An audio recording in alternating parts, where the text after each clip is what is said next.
Hi, good evening once again. Back to the rise of nationalism in Europe. We completed a part of that one. I told you yesterday only the 10% of Friedrich Schiller was left over. So shall we complete that part without wasting any time? So we read yesterday. हम लोगों ने पढ़ा statue of liberty में क्या था? Lady के हाथ में स्टैचू ऑफ लिबर्टी में वन हैंड में टॉर्च था एनलाइटमेंट, जहां पे डार्कनेस से आपको उजाले की तरफ आना है, और सेकंड में क्या था? Charter of rights of man. I hope you understood yesterday. Let's see. Statue of liberty के नीचे जमीन में क्या दिखाया गया था? जमीन में दिखाया गया था shattered remains of absolutist monarch. Shattered monarch absolutist जो थे वो मोनार्क थे, राजा. ये लोग सैटर्ड हो चुके हैं, बिखर गए हैं, खत्म हो चुके हैं, जमीन में राख में मिल गए हैं वो. इसका मतलब हो गया monarchy rule the end from the France. Now what will come the rule of the people. ये होने के बाद फ्रेडरिक शेराव का एक यूटोपियन विजन था. यूटोपियन विजन का मतलब होता है something that was very surprising, that was something not to be done, that was next to impossible. उनका था peoples of world should be recognized as distinct nations. जो पीपल हैं world के वो एक नेशन के रूप में जाने जाए. जैसे एग्जांपल, कोई तमिल में है, कोई पंजाबी अपने आप को कह रहा है, कोई बंगाली अपने आप को कहेगा, कोई अलग अलग स्टेट के अपने आप को कहेंगे. उससे बेटर है हम इंडियन कहलाएं. ये इनका बहुत पहले का यूटोपियन विजन था. Utopian vision, as I told you, a dream which was next to impossible at that time. Fine, I hope Frederic Sorrieu का आपको क्लियर हुआ होगा. इसके बाद देखो हम आते हैं, एक टॉपिक है French revolution and the idea of nation. मैं वीडियो के अलावा इसका एक फोटो आपके अपने ट्यूब में लिंक में डाल दूंगा ताकि आपको जो स्टूडेंट है उसको नोट्स बनाने में इजी हो जाए. ये पूरा नोट्स बना हुआ है. अगर एग्जाम के टाइम में अगर पॉइंट वाइज भी आप लिख देते हो, will be getting the 100% marks. Let's see what was there.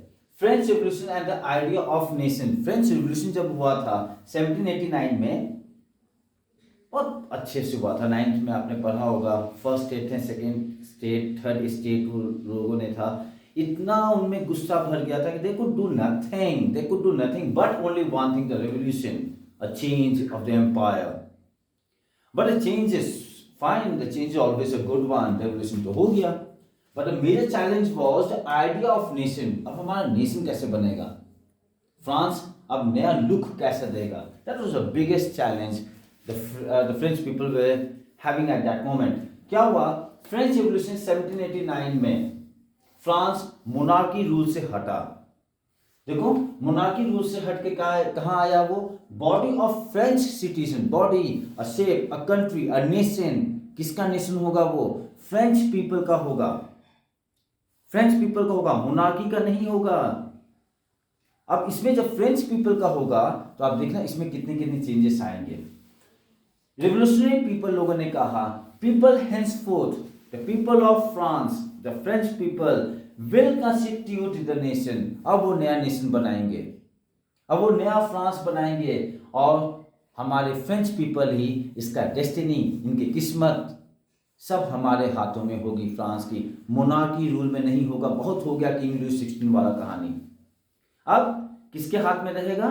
French people के हाथ में रहेगा. फ्रेंच पीपल डिसाइड करेंगे कि उनका नेशन कैसा होना है.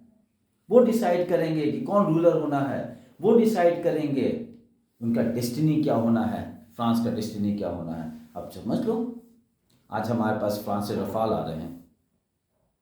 The biggest revolution the world has ever seen, and see the success when it comes to power with the people, not with the monarchy. Various measures. अभी आइडिया ऑफ नेशन, ये nation को बनाने के लिए France को एक नया nation बनाना था तो कुछ मेजर्स एंड प्रैक्टिसेस चाहिए थे, कुछ स्टेप्स अब लेने थे. क्या स्टेप्स लेना गया? पहला चीज किया गया sense of collectiveness. Sense of collectiveness means rich हो, पुअर हो, मिडिल हो, जो भी हो, एक लगे कि हम एक कलेक्टिव हैं, हम एक हैं, हम अलग अलग नहीं हैं. तो पहला चीज डाला गया sense of collectiveness. What? Sense of collectiveness. उसमें क्या दिया गया? पहला चीज, जैसे हम लोग कहते हैं भारत माता, भारत हमारी माँ है, ठीक है। फ्रांस में दिया गया la patrie, la patrie, the fatherland. हम लोगों ने एक लेडी फिगर को अपने कॉन्सेप्ट में लाया भारत माता के लिए। फ्रांस वालों लोगों ने लाया फादरलैंड, फादरलैंड। क्या नाम दिया गया? La patrie, French word la patrie, the fatherland English word. और बोला गया ये फादरलैंड के हम लोग क्या हैं? सिटीजन हैं। सिटीजन क्या था? ले सिटियोने, ले सिटियोने, ला पेट्री, द फादरलैंड। फ्रांस क्या है? हमारा फादरलैंड है। और हम क्या हैं उसके? ली सिटियोन। हम क्या हैं उसके? Le citoyen, the citizen. Citizen of home? The France. Clear? पहला क्या किया गया? La patrie, the fatherland, citizen, le citoyen. तो fatherland, la patrie, sense of collectiveness में याद रखना पहला चीज ला पेट्री, फादरलैंड। और फादरलैंड के हम फ्रेंच सिटीजन हैं, हम क्या कहलाएंगे? Le citoyen. क्लियर? दूसरा चीज फ्लैग, झंडा, बहुत बड़ा इंपॉर्टेंट मायने रखता है। जहां पे पहले फ्रेंच पीपल लोगों का जो मोनार्की रूल था, वहां राजाओं का झंडा चलता था, फ्लैग चलता था, जो दिखाता था कि ये देखो ये राजा का है, इसके सामने सब झुको, राजा का है। अब न्यू फ्लैग बनेगा जो वो होगा फ्रांस का।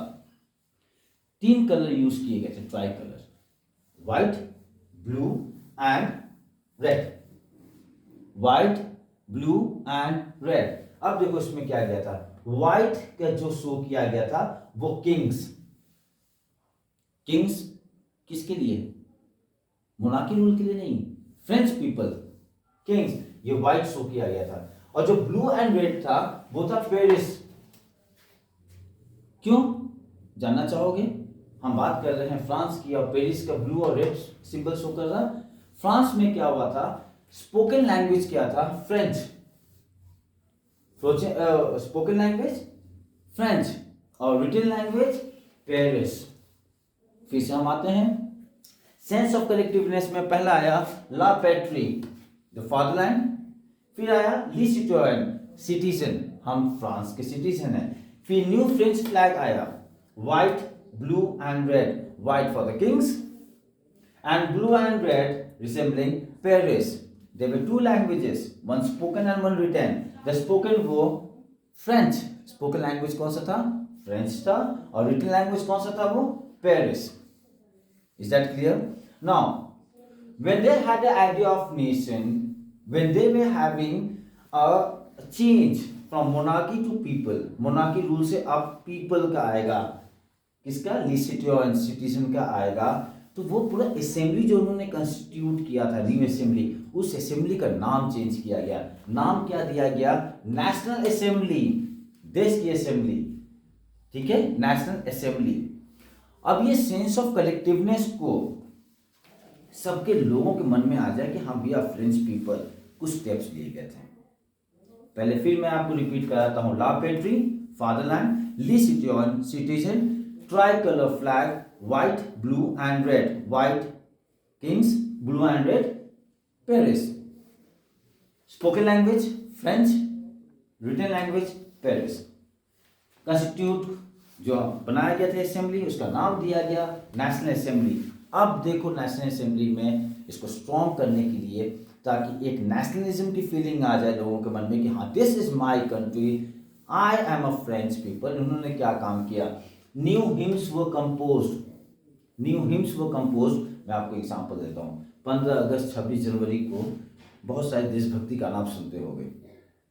वैसे ही लता मंगेशकर जी का एक गाया हुआ सॉन्ग है, बहुत ही इमोशनल, बहुत पेट्रियोटिक सॉन्ग है, ये मेरे वतन के लोगों जरा आंख में भर लो पानी, जो शहीद हुए हैं, याद होगा वो गाना। वो क्या है? एक टाइप का सॉन्ग है, एक टाइप का हिम्स है, जिसको जो सुनते हैं उनको भी फील होती है कि हमारे लिए, हमारे देश के लिए कितने लोगों ने अपने वो जान के बारे में सोचे नहीं, वो शहीद हो गए। तो न्यू हिम्स वे कंपोज, ऐसे हिम्स कंपोज किया गया, ऐसे सॉन्ग्स कंपोज किए गए जो लोग हमेशा गुनगुनाएं, किसके लिए? देश के लिए। New hymns were composed. Second, oaths taken, कसम दिलाया गया कि we the French people now we have the entire life for our country. अब हम अपने बारे में सोचेंगे कम, अपने देश के बारे में सोचेंगे ज्यादा। पहले किया गया न्यू हिम्स कंपोज्ड, फिर लिया गया ओथ्स टेकन। सबसे बड़ी बात हुई मार्टिस कॉमेमोरेटेड। कॉमेमोरेटेड मीन्स जो मार्टिस जो शहीद हुए थे उनको याद किया गया, उनको पब्लिक प्लेस में श्रद्धांजलि दी गई, उनको रिस्पेक्ट देना स्टार्ट किया गया। हमें याद है 1999 में कारगिल युद्ध हो रहा था, we were in college, dead bodies की गाड़ी निकल रही थी, कॉलेज से हम लोग आ रहे थे। देशभक्ति सब में रहती है, कोई उसके लिए कोई जनरेशन की बात है नहीं। हमें याद है कि नहीं मालूम कैसे हुआ, कुछ हम 10-12 स्टूडेंट्स कॉलेज से निकल के रोड से बस में चढ़ने वाले थे, एक डेड बॉडी शहीदों की जा रही थी। हम लोगों को कुछ नहीं समझा, हम लोग ऐसे सल्यूट कर गए। उसके पहले हंसी मजाक कर रहे थे, हा हा हू हो रहा था, ऑल ऑफ अ सडन पूरा हम लोग इमोशनल हो गए। क्या हुआ? हम लोगों ने उनको रिस्पेक्ट दिया, एक डिपार्टेड सोल को हमने रिस्पेक्ट दिया। Thanks, you are so great, you actually your life had a meaning, your life has a meaning, your life will be a meaning। तीनों चीज। तो पहला क्या? New hymns composed, second oaths taken, promises ली गई, कस्में ली गई, मार्टिस कॉमेमोरेटेड, शहीद लोगों को इज्जत दी गई, श्रद्धांजलि दी गई, सेंट्रलाइज्ड एडमिनिस्ट्रेटिव सिस्टम, क्योंकि वो नेशनल असेंबली बना था, क्योंकि फ्रांस अब एक नेशन होना था, सेंट्रल गवर्नमेंट होना था, जहां से सेंटर से सब जगह एडमिनिस्ट्रेशन होगा, कोई एक तरफा एक नहीं होगा, सेंटर एक रहेगा, सेंटर का एडमिनिस्ट्रेटिव पावर रहेगी, वो पूरा फ्रांस को देखेगी। यूनिफॉर्म लॉज फॉर ऑल, सबसे इंपॉर्टेंट चीज, अगर आप में सब में कलेक्टिवनेस की भाव लानी है तो सबसे पहले सबके लिए कॉमन लॉज होना चाहिए। ऐसा नहीं कि कोई रईस है तो उसके लिए वैसा लॉज है, कोई गरीब है तो उसके लिए कोई ऐसा लॉज है, कोई अमीर आदमी ने, कोई हाई कास्ट के लोगों ने कुछ क्राइम कर दिया तो उनको कुछ नहीं होना है और इनको हो जाना है। तो यूनिफॉर्म लॉज बनाया गया ताकि सबको लगे कि हाँ, सेंस ऑफ कलेक्टिवनेस, जहां पे बोला गया ला पेट्री फादरलैंड, सबका देश है। Internal customs and dues abolished, जो पहले फ्रांस के अलग अलग क्षेत्र में, जो आपको याद होगा 9th में टीचर्स पढ़ा होगा, आपने टैलीस पढ़ा होगा, ये क्या था? कोई चर्च टैक्स ले रहा है, कोई फर्स्ट स्टेट टैक्स ले रहा है, कोई डायरेक्ट टैक्सेस थे, कोई इनडायरेक्ट टैक्सेस थे, ये सब इंटरनल टैक्सेस थे, कस्टम ड्यूटीज आपको पे करनी होती थी, सारे एबॉलिश कर दी गई। Internal customs and dues abolished, finished. अब कोई छोटा मोटा आपको अंदर अंदर कोई अलग अलग, कोई चर्च का टैक्स, कोई फलाना टैक्स, कोई वो टैक्स आपको नहीं देना है। Uniform system of weights and measures adopted. अगर एक देश है, जस्ट सोचो कि मुंबई में 1 किलो 1000 ग्राम, दिल्ली में 1 kilo 950 gram, how could we say that we are Indians? How could we feel a sense of collectiveness? तो पहला चीज था यूनिफॉर्म, आपको मेजर्स भी लाने हैं, वेज, वजन, यहां का वजन कुछ और, वहां का वजन कुछ और, तो लोग भागेंगे वहां दूसरी जगह, उनको लगेगा ही नहीं। आज आप चले जाओ, चाहे आप जम्मू कश्मीर चले जाओ, कन्याकुमारी चले जाओ, आपकी सब जगह वैल्यू वही है, 1 किलो का 1000 ग्राम ही है। 500 का जो उतना वैल्यू वहां पे है, यहाँ की वही वैल्यू है, 10 के वैल्यू हो वहां वहीं पे वैल्यू है। तो क्या है ये? Uniform system of weights and measures adopt किया गया। It was not so easy. Revolution is never easy my dear. Revolution करना बहुत इजी होता है, लेकिन उसके बाद पोस्ट कंडीशंस जो होते हैं उसको फिर फ्रेम आउट करना ये बहुत मुश्किल था। अंग्रेजों से ये भूल हुई थी हमारी इंडिया टाइम में, उनको लगा कि जब वो चले जाएंगे यहाँ से, हम इंडियन एडमिनिस्ट्रेटिव पावर नहीं कर पाएंगे। दिखा दिया गया, we are the best, we were the best, we are the best and we shall be the best. Regional dialects discouraged. Regional dialects, अलग अलग लैंग्वेज, अलग अलग प्रांतों का लैंग्वेज को हटा दिया गया, एक लैंग्वेज दी गई। स्पोकन लैंग्वेज होगा आपका फ्रेंच और रिटन लैंग्वेज होगा आपका पेरिस। आप एग्जांपल देख लो ना, रशिया, कुछ कुछ मैं डेवलप कंट्रीज के नाम बताना चाहूँगा। Russia, China, Japan, they have never gone to other languages. They have always gone through their own languages. Own languages. They have given the importance to own language. पर आप बोलोगे सर फिर India में क्यों ऐसा होता है? It's a long history back. Language ने क्या करवा दिया? श्रीलंका में डिस्प्यूट हो गया लैंग्वेज की वजह से। क्या बोला गया? Regional dialects discouraged. Regional language जो होगा वो डिस्करेज किया जाएगा, वो यूज में नहीं रहेगा। आपको सिर्फ 2 लैंग्वेज करनी है। स्पोकन में आप आ जाओ फ्रेंच में, और रिटन में आप आ जाओ पेरिस में। बस इतना ही है। लेट्स सी, अगर देख लेते हैं French revolution and the idea of nation, very common question that comes in CBSE board exam. Might you may be having the same question again this year. Let's see, French revolution 1789 में हुआ था। France अब monarchy rule से कहा जा रहा था full body of French citizen. Revolutionary people अब हेंसफोर्थ वो कंस्टिट्यूट करेंगे नेशन को, वो करेंगे अपने देश का डेस्टिनी, अपने देश का किस्मत अब फ्रेंच पीपल ही फिक्स करेंगे क्या होना है। उसके लिए क्या किया गया? Various measures and practices, sense of collectiveness लाया गया लोगों के मन में। पहला बोला गया ला पैट्री, द फादरलैंड, और ली सिटिजन, द सिटीजन। फ्रांस हमारा फादरलैंड, ला पैट्री, और हम उसके सिटीजन, ला सिटिजन। फ्रेंच फ्लैग को ट्राई कलर में चेंज किया गया, white, blue and red. White for the Kings का, फिर मैं बोल रहा हूँ मोनार्की रूल से कोई मतलब नहीं, फ्रेंच पीपल किंग्स के लिए एक पीस का भी था। And blue and red Paris, 2 languages, spoken language वहां पे फ्रेंच, रिटन लैंग्वेज पेरिस। नाम दिया गया नेशनल असेंबली। अब नेशनल असेंबली जब फॉर्म किया गया, फिर सेंस ऑफ कलेक्टिवनेस को फॉर्म करना था, लोगों के मन में करना था। क्या किया गया? न्यू हिम्स वर कंपोज्ड, देशभक्ति के लिए गाना बनाए गए। लोगों के मन में, जवान में, दिमाग में हमेशा वो सॉन्ग्स रिपीट करे। ओथ्स टेकन, कसम दिलाया जाता था, what shall we do, we shall do for welfare of the country. Martyrs commemorated, शहीदों को याद किया गया, उनको श्रद्धांजलि दी गई, उनको रिस्पेक्ट दिया गया, उनकी ब्रेवरी के बारे में बताया गया।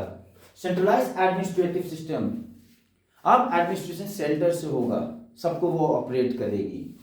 यूनिफॉर्म लॉज फॉर ऑल, सबके लिए एक नियम कानून, अब कोई राजा, कोई बेटा, कोई नहीं, सबके लिए एक नियम, uniform laws, equal laws. Internal custom and dues abolish, जो थे स्टाइलिश जैसे डायरेक्ट और इनडायरेक्ट टैक्सेस हैं फ्रांस में, ये सारे इंटरनल टैक्स खत्म हो जाएंगे। टैक्स लगेगा लेकिन एक टैक्स लगेगा, कोई भी टैक्स लगा दे, लेकिन जो छोटे मोटे डायरेक्ट इनडायरेक्ट टैक्सेस हैं finished. Uniform system and weights and measures adopted, पूरे फ्रांस में एक मेजर्स चलेंगे, एक वेज चलेगा, एक वजन चलेगा। एंड रीजनल डायलेक्ट्स डिस्करेज्ड, जो छोटे अलग लैंग्वेजेस थे उनको अबॉलिश करो। 2 लैंग्वेज अपने प्रैक्टिस में ले आओ, स्पोकन में फ्रेंच, रिटन में Paris. I hope this is clear. Now we shall move after this one, Napoleon code, interesting one, fine, से